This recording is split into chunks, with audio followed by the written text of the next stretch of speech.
Good morning.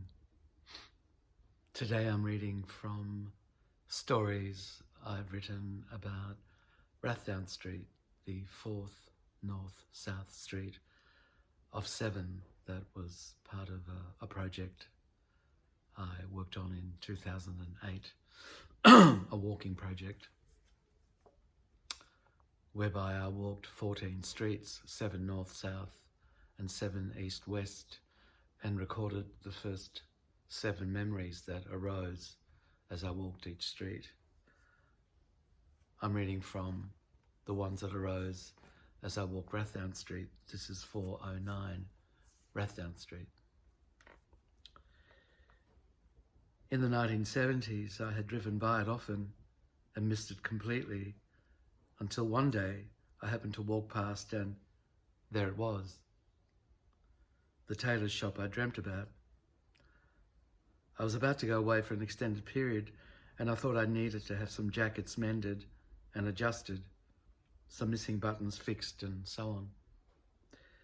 This seemed like the perfect reason to visit the Sarto Italiano, just like I imagined him, or perhaps as I remembered my own grandfather's tailoring shop. He was seated, sewing needle in hand, at a large table covered with a jumble of various pieces of cloth. He was wearing a shirt and tie with his sleeves buttoned around his slender wrists and hair perfectly groomed. His eyeglasses were balanced on the tip of his nose, and as I entered, he lowered his face so that he could gaze at me directly. He talked incessantly about everything, and in the end convinced me to bring in other little tailoring jobs, most of whom I'd previously considered unnecessary. The next day, I duly returned with my bag full of odds and ends for him to mend. He promised to have them all ready by my departure date. I was not in the least surprised when they weren't. I somehow even felt strangely comforted knowing they were still somewhere inside his shop waiting to be attended to, rather than somewhere in my house with me. I didn't really need them anyway, and after much apologising, he promised they would be ready on my return. When I got back to Melbourne a few months later, I drove directly to Lygon Street, as I usually do, and somehow the first urgent desire I always have is to experience anew the life on the street, both because it's closest to what has been left behind, but also because I need to reassure myself that this is not so bad after all. The coffee's okay, there's enough movement through the pavements and in the shops and cafes. There are enough trees and enough shade and laughter. I parked the car in Elgin Street and walked around the corner.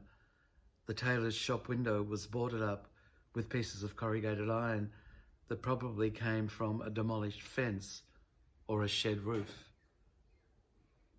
I thought they might have come from somewhere in Croydon or maybe Epping. I had no reason to believe this, but I remember feeling it strongly. Croydon or Epping. No sign on the door indicated where the business might have been relocated. Suddenly the light turned grey and I felt cold and still. It wasn't so much that I would no longer have the jackets or the pants and shirts, or that I would miss any of them. It was just that I could no longer imagine them inside the shop, folded in some dark corner amongst piles of other cloth, each waiting their turn to be touched by a tailor's hand.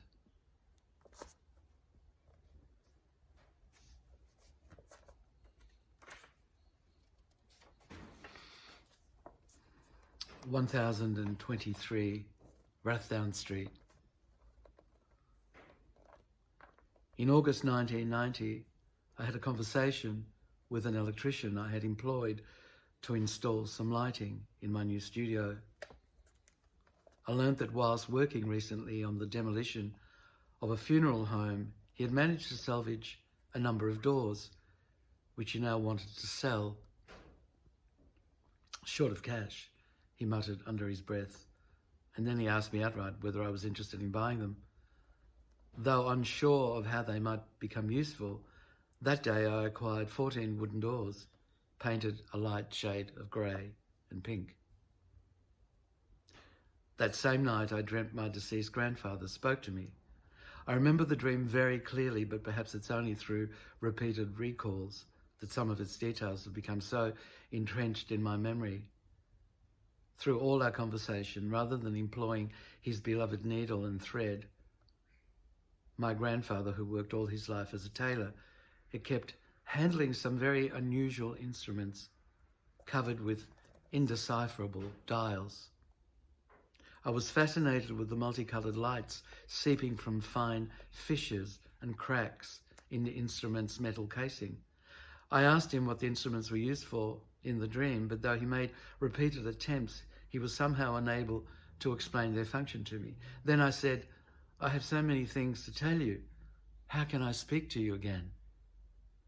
He suddenly stopped what he was doing and for a time looked at me straight in the eyes, seemingly reluctant to tell me what he knew. "Is it possible?" I repeated. "How can I find you again?" He then said in a melancholy tone, as though he had long known that what he was about to tell me was impossible to realise, "It's easy. You just have to make a machine for contacting the dead." He also told me many other things, all of which I've now forgotten. When I awoke the following morning, I immediately knew what I must attempt to construct with the 14 doors. They were the principal components of machine for contacting the dead. I had just left my old studio in Moore Street and I was friendly with the estate agent I'd rented it from. I happened to mention the dream and my impossible desire to build the machine. Did he have somewhere I could build it in? He told me he'd just that morning seen a vast space with its cable car machinery still intact, reminding him of an image he had seen as a child, drawings of vast interior spaces with circular stairways, turrets and towers, all receding in the distance. This image somehow reminded him of my dream. That afternoon he drove me to Cable House, an abandoned series of warehouses on the corner of Rathdowne and Park Street. The machinery inside the warehouses had been used to pull the underground cables of Melbourne's first trams. I had unknowingly walked by these warehouses each morning when I lived in Amos Street as I headed towards the tram stop in order to get to school. The agent gave me a key and let me inside. I wandered around until nightfall through the vast interconnected chambers, rooms and mezzanines. A couple of months later, the machine was completed. Over the period of a few weeks, I sat late into the evening by the entrance door, welcoming the occasional visitor. At the end of this period, the machine was dismantled, but the 14 doors and other components are still in my possession. A few years later, the entire warehouse complex was turned into a series of apartments and car parks. Since then, I've tried to avoid this corner, but I occasionally forget and find myself driving to the end of Rathdowne Street in order to turn right into Park Street. Sometimes this movement is reversed, and before I can change my mind, I find myself turning right into Rathdowne from Park. On such occasions, I manage to keep my eyes fixed firmly on the road in order to avoid catching even a glimpse of what remains.